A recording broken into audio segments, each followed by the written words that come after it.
아브라함이 99세 때 여호와께서 아브라함에게 나타나서 그에게 이르시되 나는 전능한 하나님이라.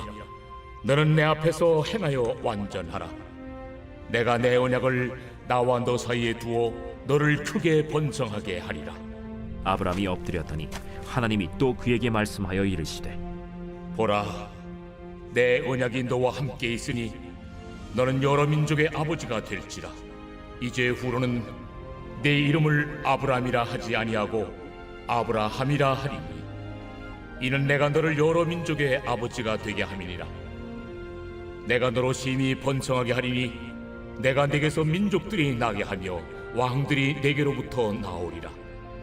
내가 내 언약을 나와 너 및 네 대대 후손 사이에 세워서 영원한 언약을 삼고 너와 네 후손의 하나님이 되리라.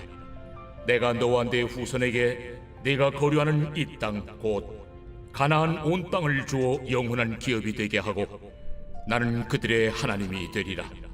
그런즉 너는 내 언약을 지키고 내 후손도 대대로 지키라. 너희 중 남자는 다 할례를 받으라.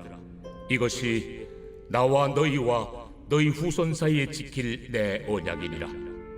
너희는 포피를 베어라. 이것이 나와 너희 사이의 언약의 표징이니라. 너희의 대대로 모든 남자는 집에서 난 자나 또는 너희 자손이 아니라 이방 사람에게서 돈으로 산 자를 막론하고 난 지 8일 만에 할례를 받을 것이라. 너희 집에서 난 자든지 너희 돈으로 산 자든지 할례를 받아야 하리니 이에 내 언약이 너희 살에 있어 영원한 언약이 되려니와 할례를 받지 아니한 남자 곧 그 포피를 베지 아니한 자는 백성 중에서 끊어지리니 그가 내 언약을 배반하였음이니라.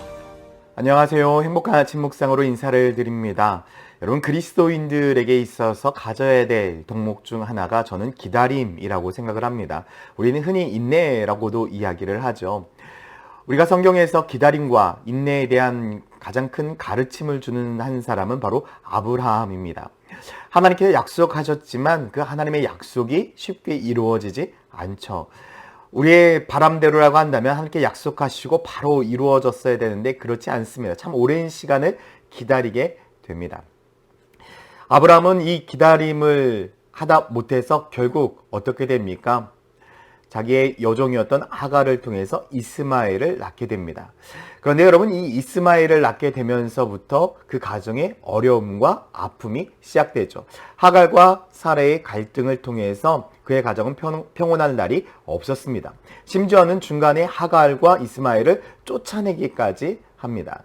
하지만 하나님의 은혜로 하갈과 이스마엘은 다시금 집으로 돌아와서 삶을 살 수 있었지만 살얼음판을 걷는 것과 같은 아마 삶이지 아니었을까라는 생각을 해보게 됩니다.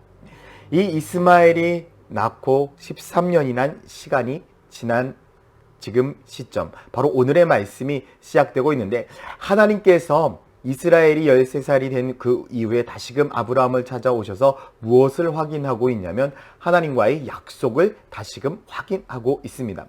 오늘 본문 말씀 가운데 속에서 가장 많이 등장하는 하나의 단어가 있습니다. 바로 언약이라는 단어입니다.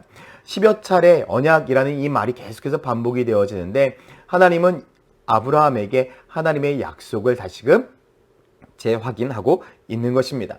하나님은 아브라함에게 어떠한 약속을 하셨을까요? 2절 말씀에 보니까 내가 내 언약을 나와 너 사이에 두어 너를 크게 번성하게 하리라 라고 말씀하고 있죠. 하나님께서는 아브라함의 자손을 통해서 아브라함의 몸을 통해서 난 그 자손을 통해서 번성하게 해주겠다라고 이야기를 하고 있죠. 약속을 하고 있습니다. 분명히 하나님은 열국의 아버지가 될 것이다 라고 하나님은 아브라함을 통해서 장담을 하고 있는 것입니다. 이것뿐만이 아니었습니다. 7절 말씀에 보면 내가 내 언약을 나와 내 및 내 대대 후손 사이에 세워 영원한 언약을 삼고 너와 내 후손의 하나님이 되리라 라고 말씀하고 있죠.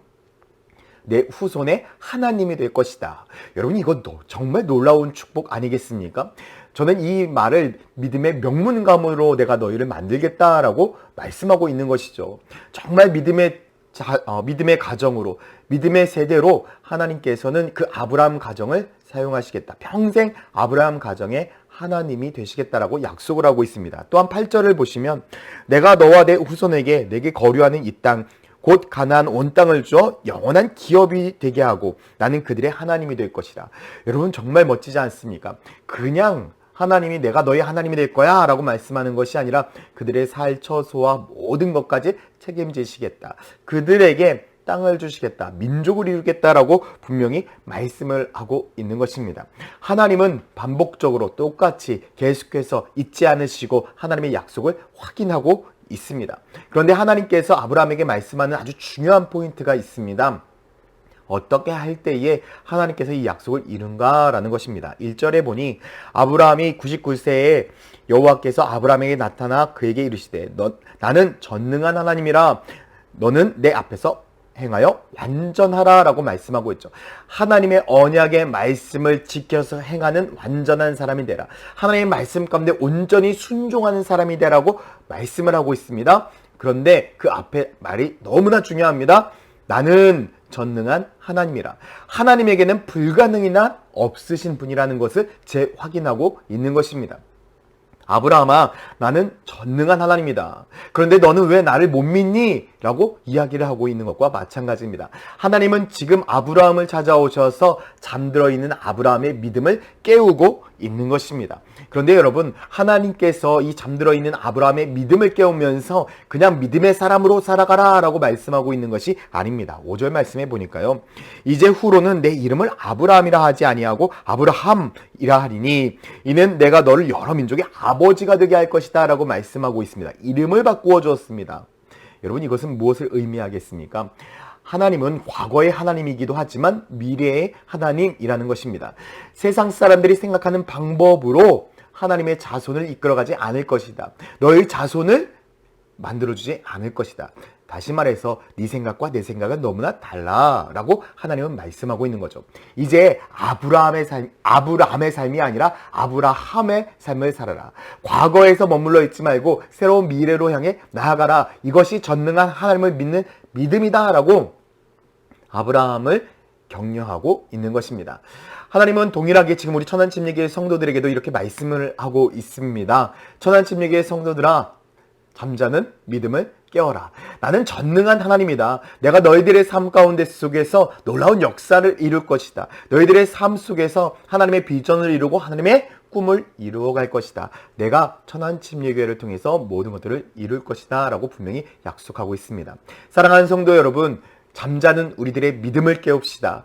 우리의 생각으로는, 우리들의 방법으로는 안 됩니다. 그러나 하나님께서 하십니다. 하나님의 방법으로, 하나님의 능력으로, 하나님의 역사하심으로 모든 것들을 이루어갑니다. 우리는 이 믿음을 가지고 주님과 함께 동행한다면 주님께서 이루시는 놀라운 역사를 경험하게 될 것입니다. 저는 우리 천안침례교회가 하나님과 동행하면서 새로운 역사를 이루어갈 수 있도록 우리들의 잠자는 믿음을 깨워가는 거룩한 성도, 거룩한 교회가 되기를 예수님의 이름으로 축원드립니다. 함께 기도하겠습니다. 사랑과 은혜의 아버지 하나님, 아브라함의 잠자는 믿음을 깨우셨던 것처럼 우리 천안침례교회 모든 성도들의 잠자는 믿음을 깨워주셔서 하나님과 함께 비전을 이루어가며 하나님께서 이루시는 놀라운 역사에 동참하는 역사의 주인공이 되게 하여 주시옵소서. 감사드리며 예수 그리스도의 이름으로 기도드렸습니다. 아멘.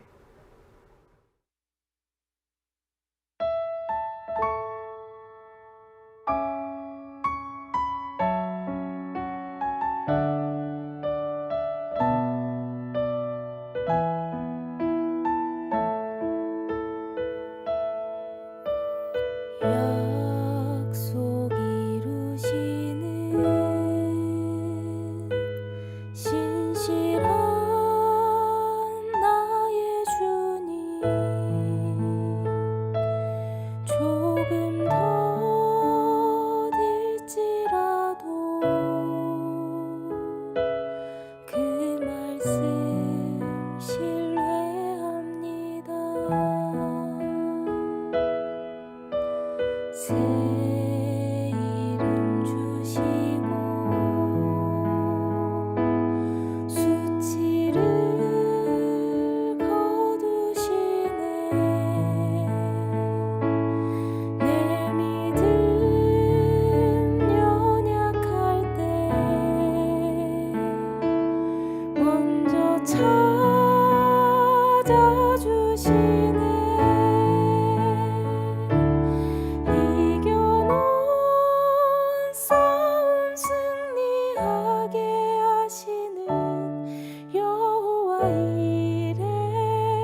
축복의 약속 반드시 내